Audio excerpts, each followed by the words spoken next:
என்ன பண்ற முடிச்சாடு பிடிக்கப்பட்டுடா பாஜன் அடுத்து நீத்தான் மந்திரி மசாலபத்தி குமிச்சி கொலையில குத்து என்ன நாடகம்? ஸ்ரீ மகாபாரதம். மகாபாரதத்திலே ஒரு பாகமாகிய பவளக்கொடியால் திருமணம். பவளக்கொடி திருமணம் அல்லையே பவளக்கொடி சரித்திரம் என்னும் நாடகத்தை பெரியவர்களால் அரங்கேற்றி செய்திருக்கிறார். இந்த நாடகத்தை நான் யார்? என்னுடைய பெயர் என்ன? நான் எந்த நாட்டை சேர்ந்தவன்? என் பெற்றோர்கள் யார்? 103 ரூபாய். பெட்ரோல் இல்ல, 30 ரூபாய் தான் கிடைக்கும். பெட்ரோல் அப்பம்மா டாடி என்ன பெற்றெடுத்த தாய் தந்தைகள் நாய்க்கு சந்தை போதும் சந்தை பண்ணிக்கு எடுத்துட்டு போன மச்சான் நம்ம பண்ணிக்கறி என்ன பெற்றெடுத்த தாய் தந்தைகள் ஒவ்வொன்றும் சொல்வது வந்தும் செவி கொடுத்து அனுமதிக்க வேண்டும் இல்லையா? நான் இல்ல நமக்கா வச்சேன்.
தருமபுத்திர மகாராஜன். உங்க பேரு தர்மபுரி பக்கத்துல கிருஷ்ணகிரி.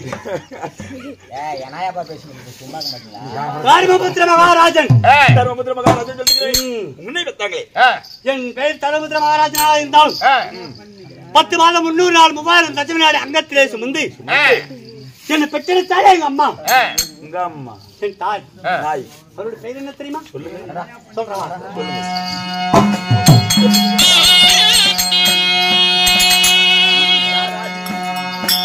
அடுத்த 10 மாதம் என்னை தங்கமதி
நாளைக்கு போய் நல்லா அப்படித்தான் பண்ணலாம்னுக்கிறேன்.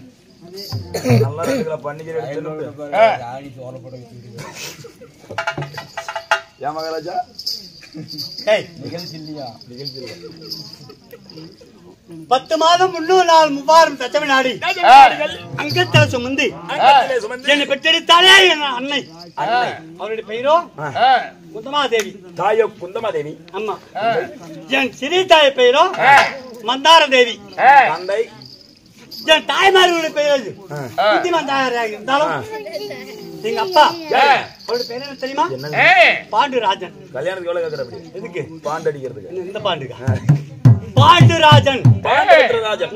ஏங்க பாண்டுராஜ மன்னனுக்கும் தாய் குந்தி மந்தாரிக்கும் எத்தனை பேர் பிறந்தீங்க? நாங்கள் எத்தனை பிள்ளைகள் செலுத்தோம்? எத்தனை பேர்? எங்க கூட யார் யார் பிறந்தா தெரியுமா? சொல்லுங்க.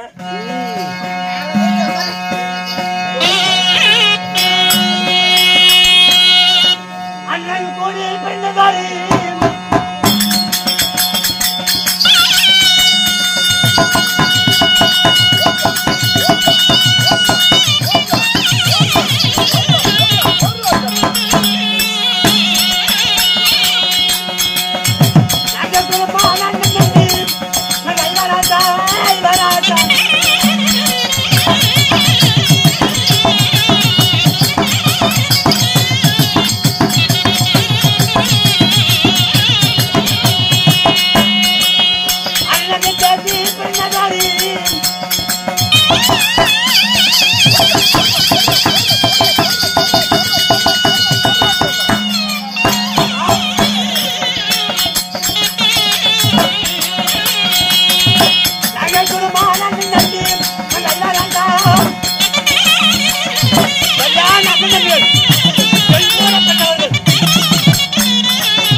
பாண்டுபுத்திர மகாராஜனுக்கும் அந்த குந்திமந்தாரைக்கும் நாங்கள் எத்தனை பிள்ளைகள் பிறந்தோம்? நாங்கள் சரியா 5 பிள்ளைகள். 5 ஆண் பிள்ளை, 5 ஆண் பிள்ளை, ஒரு பெண் குழந்தை. அடேப்பா, 5 ஆம்பளை, ஒரு பொம்பிளை. பொம்பிளை இல்ல, ஆமா, பெண் பிள்ளை. ஆம்பளாக்கிட்டு ஒரு பொம்பளாக்கி. ஆமா, 5 ஆண் வச்சுக்குது. இப்படி 5 பிள்ளைகள் பிறந்தோம். யார் யாரு? தருமன், பீமன், விஜயன், நகுலன், சகாதேவன். 5 பிள்ளைகள். கடைசி முறையாக ஒரு பெண் குழந்தை. அவளுடைய பெயரோ சங்குபதி. சங்குபதி.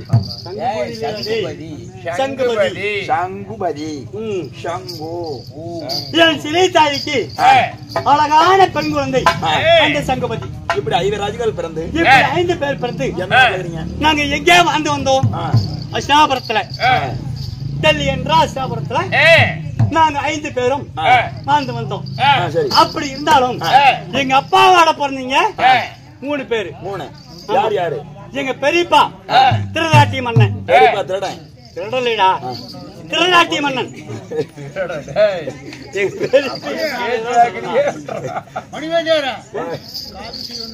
காப்பி டீயும் 2 கொண்டாந்து அக்கா, தாத்தா ஒரு காப்பி டீயும். காபி கலர்ல டீ கூட, ஒண்ணு போதும். காபி கலர்ல டீ கொடுங்கோ. இப்படி திருநாட்டி மன்னனுக்கு திருநாட்டி மன்னன் எங்க பெரியப்பா. சரி பொம்மக்கா வச்சேன். எங்க பெரியப்பா திருநாட்டி மன்னன். திருநாட்டி மன்னன். அவருக்கு பிறகு அப்பா பாண்டுராஜன். பாண்டுராஜன். அவருக்கு பிறகு என் சித்தப்பா விதர்ண மகாராஜ். நாங்க சரியாக எங்க அப்பாவோட பிறந்தீங்க 3 பேரு. 3 பேர். ஆமா. திருநாட்டியம்மனுக்கு திருமணம் ஆகிவிட்டது. காந்தாரி திருமணம் செய்தார். எங்க அப்பா பாண்டுராஜனுக்கு திருமணம் ஆகிவிட்டது. எங்க சித்தப்பா விதர்ணனுக்கு திருமணம் கிடையாது. அவர் பிரம்மச்சாரி, எனக்கு கல்யாணம் வேண்டாம், திரும்பி எனக்கு வேண்டாம்.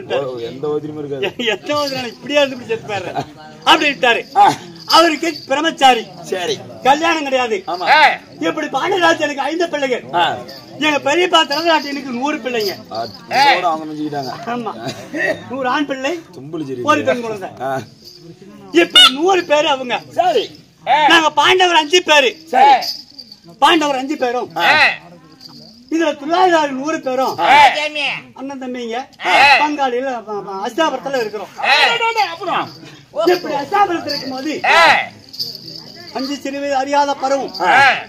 இப்படி அறியாத பருவத்துல நாங்க எங்கே செல்வது பழக்கம்? நாங்க பள்ளிக்கு செல்வது பழக்கம். பள்ளிக்கூடம் 5 வருஷம் ஆன இப்ப 3 வருஷத்துல பேபி ஸ்கூல் விட்டுறாங்க. ஆமா, 5 வருஷம் பேர் எழுதி 1வது சேர்த்து போடுறாங்க. இது மாதிரி எங்க 5 பேத்தையும் பள்ளிக்கூடம் சேர்த்துறாங்க. பெரிய பேர் மக்கள் 100 பேரும் அதே பள்ளிக்கூடத்துல சேர்றாங்க.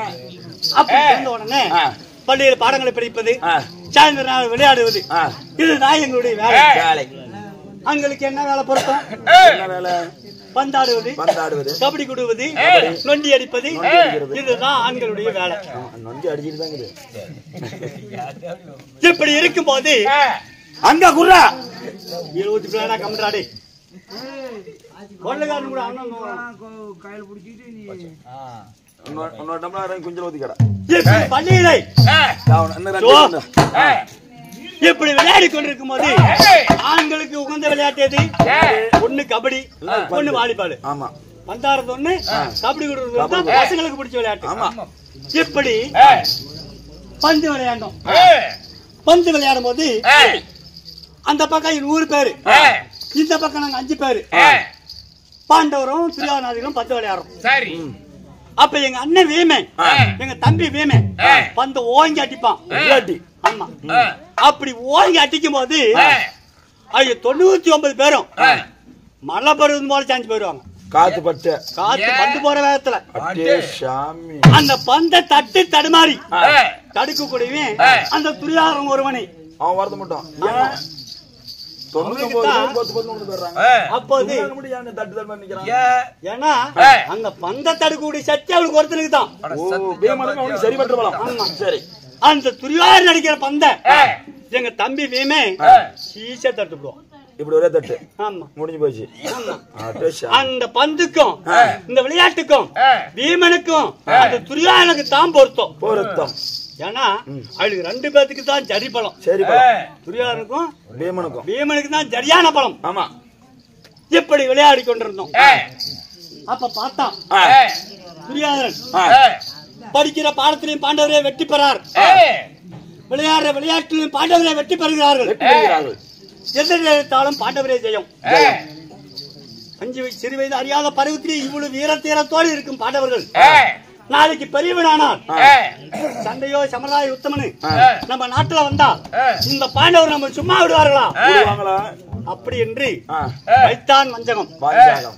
விலை மேல முளையிலே கிளணும். ஆமாங்க, விலையும் முளையில கிளணும். விலை மேல முளையிலே கிளம்பணும். முனைய கிளணும் இல்லையா? இப்படி ஒரு விதலை தீர்னு வச்சுக்க, அது பயிர் முளைக்குது. அந்த பயிர்த்தை தளவு பிடிச்சு கிள்ளி போடும். அது தளவு சொல்லியா? முளையில கிளணும். அது கிள்ளனா அது வந்து வளராது. வளருமா? ஓய்வு போட்டு அந்த பயத்தை தளவு கிழித்தா அது வளராது. அது அப்படி நின்று போயிடும். ஆமா, அது மாதிரி இந்த பாண்டவர் இப்படியாடியாட அழிச்சுட்டா நாளைக்கு நமக்கு வளர மாட்டாங்க, நமக்கு சண்டைக்கு வர மாட்டாங்க. நாமளே சொந்தக்காரன் அப்படின்னு வைத்தான் வஞ்சகம். யாரு? பெரிய பெருமகன் துரியோதனன். அப்போது எத்தனையோ வஞ்சங்கள், எண்ணற்ற வஞ்சகம் எல்லாம் செய்தான் எங்களை கொள்வதற்கு. உங்க ஜாதகத்துல நஞ்சம் வந்த கலந்தான். படுக்கையில பாம்புகளை விட்டான். பாம்பு குளிக்கும் குளத்துல குருசி நாட்டினான். ஆமா, எத்தனையோ வஞ்சகம் எல்லாம் செய்தும் எங்களை அந்த துரியோதனன் அழிக்க முடியவில்லை. கடைசி முறையா பார்த்தான், இது எப்படியாவது கொல்லணும் அப்படின்னு அஸ்தாபுரத்துல ஒரு அழகான மாளிகை. உருகும் பொருளினால் அழகான ஒரு மாளிகை கட்டணும். தங்கம், ஈயம், பித்தாளை, மெழுகு, இப்படி உருகும் பொருள் பட்டா அது உருகி போயிடும். இப்படி ஒரு பொருளால ஒரு அழகான ஒரு மாளிகை கட்டணும். இந்த மாளிகை கட்டி எங்கள் ஐவர் ஆச்சாக்களையும் இந்த மாளிகைக்கு கிரக பிரகாசம் நீங்க 5 பேர் வரணும். அம்மா குந்தமா தேவி வரணும் அப்படின்னு எங்களை பாசத்தோடு அழைக்கிறான். ஓ, சரி. ஆனா எங்களுக்கு எல்லாம் கூட சரி போலான்னு ஒரு எண்ணம். அந்த வீமனுக்கு மனசு வரல. இவ ஏதோ ஒரு சூழ்ச்சி பண்ணுவான். அரக்கமா மாலை கட்டிருக்கிறான். இந்த அரக்கமா மாலையில என்ன நடக்கும்னு வீமனுக்கு மனசு வரல. ஆனா இருந்தாலும் எங்க அம்மா குந்தமா தேவி கூப்பிடுறாங்க, அதுக்கோசரம் போகணும்னு என் தம்பியை வரான். அப்படி 5 பேரு, என் தாயாட குந்தமாதேவி 6 பேரும் அந்த கிரகப்பிரவேசத்துக்கு போறோம். அப்ப கிரகப்பிரவேசத்துல போய் சாப்பிட்டு கையெழும்பி அனை 8 பேரும் நிம்மதியாக முடிச்சிட்டு எங்க அச்சாபத்துக்கு வரலான்னு புறப்படும் போது, அம்மா இன்று ஓடிவு இங்க தங்கி இருந்துட்டு தான் நீங்க போகணும். புது மாளிகை தங்கி இருந்துட்டு நாளைக்கு தான் நீங்க போகணுங்கிறான் துரியோதனன். நீங்க அம்மா சும்மா இருக்கிறாளா? 10 நாள் சொல்றானே, நாம எப்படி போறது? சரி, இருந்துட்டு போலாம் அப்படின்ட்டாங்க. சரி, அப்போது அந்த அரக்கமா மாளிகையில தங்கி இருக்கிறோம். ஆனா எங்க வீமனுக்கு மட்டும் தூக்கமே வரல. நாங்க 5 பேரும் நித்திரை ஆயிட்டோம். எங்க அம்மா குந்தமா தேவி நித்திரை ஆயிட்டாங்க. எங்க வீமனுக்கு ஒரு எண்ணம் மனசுல கருக்கடை போட்டுருப்பானா? போதை போட்டு நல்லா தூங்கி போயிடுவாங்க. தூங்கவே இல்ல. அப்போது தூங்காதையே முடிச்சிட்டு இருக்கிறான். சரி, அப்ப அந்த அரக்கமா மாளிகை கட்டினானே சிற்ப சாஸ்திரி, அவன் வரான். வீமா துரியோதன வஞ்சக்காரை ஏதோ ஒரு சூழ்ச்சி செஞ்சிருவான் அப்படின்னு இங்க இருக்க வச்சர தூள் 7, அந்த வச்சர தூள் 7ல ஒரு தூள்ல நான் சுரங்க வச்சு கேட்டிருக்கேன். ஆமா, இந்த உனக்கு ஏதாவது ஆபத்துன்னா இந்த வச்சர தூணை உதைச்சினா சுரங்க பாதை வரும், சுரங்க பாதை வழியா எனக்கு உயிர் தப்பிக்கலாம் அப்படின்னு அந்த மந்திரி புரோசனம் சொல்லிட்டான். யாரு? சிற்ப சாஸ்திரி. அத மனசுல வச்சுட்டே தூங்கிட்டு இருக்கிறான். அப்போது நட்ட நாடு ராத்திரி சாம வேலை புராசன மந்திரி விட்டு அந்த அரக்கமா மாளிகை தீ வைத்தான். யாரு? துரியோதனன். அப்ப அந்த சிற்ப சாஸ்திரி சொன்னது சரியா போச்சு. அப்படி என்ன எங்களை 4 பாத்தியம் தோளாட தோளை தூக்கி எங்களை நித்திர கலையாம தோல் மாலை சாத்திக்கிட்டான். என் குந்தாமாதே அம்மால மாரோட சாத்திக்கிட்டான். நித்திரையே கலையாமல் ஓய்வு உதைத்தான் அந்த வச்சிரு தூணை. அந்த பொய் தூணை உதைச்சு சுரங்க பாதை வழியா எங்க போனான்? இடும்பாவனம் போனான். இடும்பாவனம் சென்று இடும்பாவனத்துல அங்க போய் எங்களை நித்திரையே கலையாம தூங்க வச்சுட்டான். அப்படி தூங்க வச்ச உடனே அந்த இடும்பாவனத்துக்கு சொந்தக்காரன் யாரு? இடும்பாசூரன். சரி, அவன் வரன்னு படி எடுத்துக்கிட்டு அப்படியே படை எடுத்துக்கிட்டு என்னுடைய வனத்துல யார் ராணி இங்க எதுக்காக வந்த அப்படின்னு அவனுக்கு எங்க தம்பிக்கும் கடுமையான போர் சண்டை. ஆமா சண்டை. அப்படி சண்டை நடக்கும் போது அந்த இடும்பா சொன்ன என் தம்பி வேமராஜன் ரெண்டா கிழிச்சிடறான். ஆமா. அப்போது இடும்பாச்சோரன் செத்து போயிடறான்.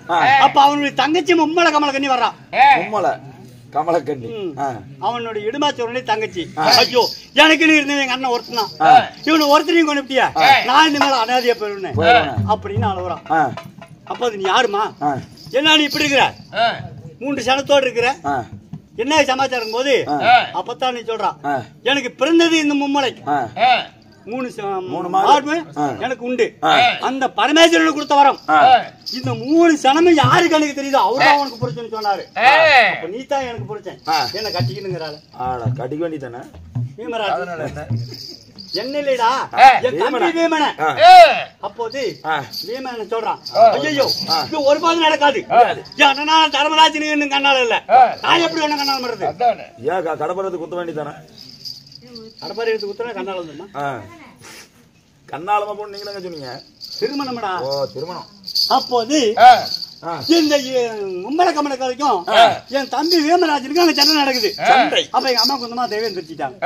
என்னடா சத்தாவது அப்படி எந்திரிச்சு பார்க்கும்போது ஒரு பெண்ணு ஒரு ஆணு. சீமா என்னது யார் இந்த பெண் அப்படின்னு கேட்கும்போது இப்படி இடும்பாசோரனுடைய தங்கச்சியமா, இடும்பாசோரனை கொண்டுட்டேன், அவன் நமங்க கடத்தல் இருக்குன்னு கேக்குறாங்க. எப்படி திரியோதன வஞ்சகத்தினால பச்சரவனோட சொரங்க பாதை வழியில நான் தப்பிச்சு வந்திருக்கிறேன் அப்படின்னு நடந்ததெல்லாம் சொன்னா வீமன்.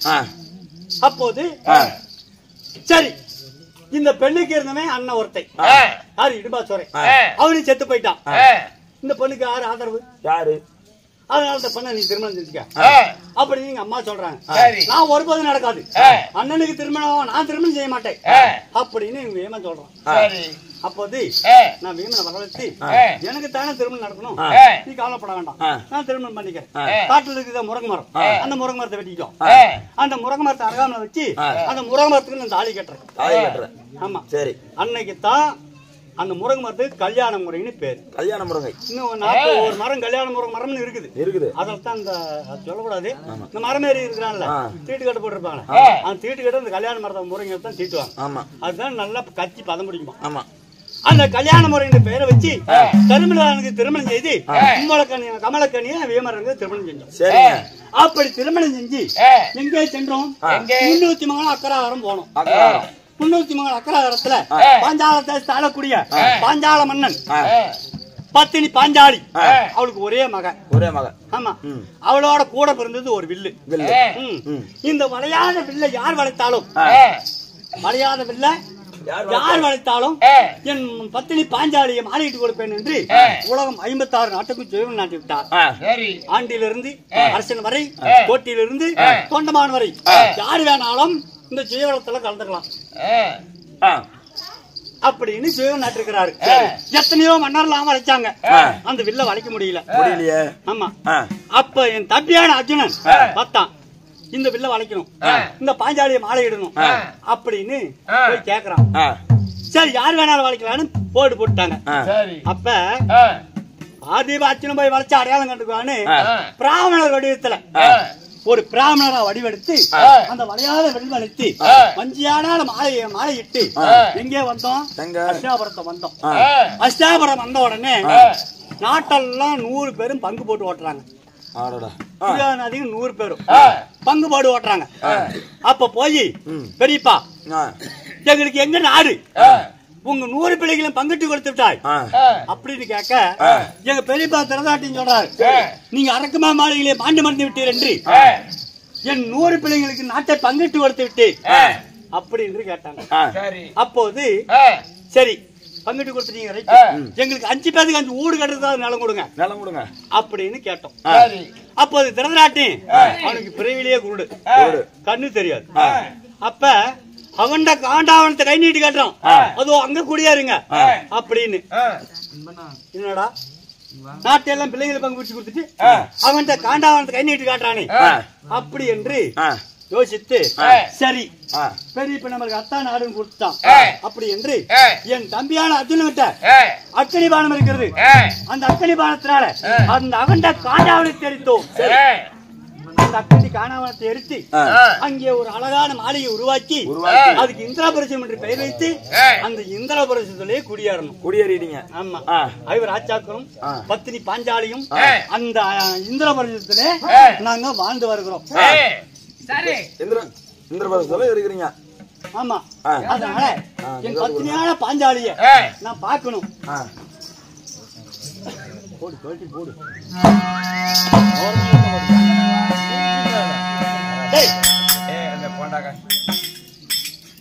பத்தினி பாஞ்சாலி ரகுபதியை பார்க்க போக வேண்டும் சொல்லும் போது பாயுதவனிடத்திலே இந்த ஒரு நிருபம் வந்து விழுகிறது. நிருபத்திலேடா நல்ல பூஜை பால் வந்து பேச்சு கொடுப்பாரு. நிருபம் ஓலைச்சுவடி. அந்த காலத்துல ஓலைச்சுவடி தானே, ஓலை இல்ல. அது என்ன எழுதி படி. ஒசூருக்கு சென்று கொண்டு லாரி மீது 60 கிலோ நேருக்கு நேர் மோதல். லாரி ஆஜிபதி கிளை பட்டறை இருக்குது. போல்ட் கல் இருக்குது. பட்டறைக்கு கிளைக்கு போல்ட் கல் இருக்குமா? போல்ட் கழிச்சு இப்ப மாட்டிட்டு இருக்காங்க. கல் இருக்கும். இதாங்க டேய் கர்மந்திர விருதுங்க. தென்மதுராபுரி ஆலக்குடி தேன்மொழி அள்ளிராணி என் தம்பியினுடைய மனைவி, பார்த்திபனுடைய மனைவி. தாரா புகழ்படுத்த தர்மராஜனுக்கு தென்மதுராபுரி ஆலக்குடி தேன்மொழி எழுதும் நிருபம் என்னவென்றால் மாமா சொல்லு மச்சான். அழகா எழுதுறாடா மாமா. மச்சாடா இதுதானே மாமா.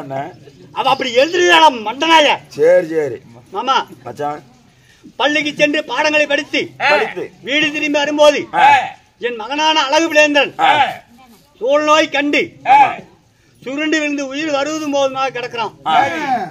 உன் தம்பியான அர்ஜுனன் மாளிகிட்டு மகனை தெரித்து ஒரே ஒரு இரவு என்னோடு சேர்ந்து போனவர் என் மாலை தேடி வரவில்லை. என் மகன் இறக்கும் முன்னே உன் தம்பியான அர்ஜுனன் எங்கிருந்தாலும் வர வேண்டும். அப்படி வர தவறினால் என் மகனுக்கு ஏதாவது ஆபத்து என்றால் அக்கினி வேள்வியை மூட்டி அந்த அக்கினியிலே தகனம் செய்து விடுவேன். அது மட்டும் அல்ல, இந்த அஸ்தாபுரத்து மேல இந்த அல்லிமகாராணி படையெடுத்து வருவேன் என்று எழுதியிருக்கிறான். அது வேணாங்க, ஒரு பக்கம் பொண்டாட்டி கட்டி போடுறான். அது பருப்பாடிட்டு தொல்லையாக போண்டா எடுத்துட்டு வர சொல்லுங்க. படை இல்லைடா, படை படையெடுத்து வருவேன் என்று அல்லிராணி நிர்பந்திருக்கிறான். அல்லிராணியினுடைய கோபத்துக்கு எந்த ஆளும் முடியாது. அல்லிக்கு கோபம் வந்துட்டா நாம கொல்லி எவ்வளவுதான். ஆமா, ஆண்களை கண்டாவே அவளுக்கு பிடிக்காது. இருந்தாலும் என் தம்பி அவளை கல்யாணம் பண்ணிட்டான். ஆம்பளை கண்டாலே பிடிக்கிறது இல்ல. ஆமா சரிடா, அல்லிராணி எத்தனாபுரத்து மேல படையெடுத்துக்க வரங்காட்டியும் தம்பியான சொன்னாங்க கூப்பிடணும். ஆமா, அர்ஜுனுடைய மனைவிமார்கள் எத்தனை பேருன்னு கணக்கே இல்ல. ஒரு ஜிலி கட்டிருந்தாலும் தூக்கி பாத்துறா என் தம்பி. அப்ப திருட்டு கொண்டோமே. அதனால அர்ஜுனு எந்த தேவை விட்டுறான்னு தெரியாது. அவனு ஊடுடா நீ போய் தொலாவியும் பிடிக்க மாட்டேன். அதனால அவனுக்கு ஒரு இஸ்தார் போட்டுரு. எப்படி போடணும்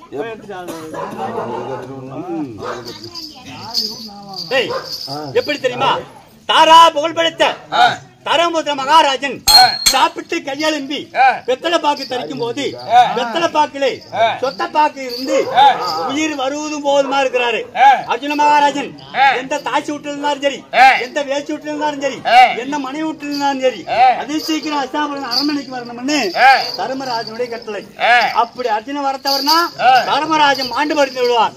இப்படிக்கு ஒரு துடும் துடும் துடும்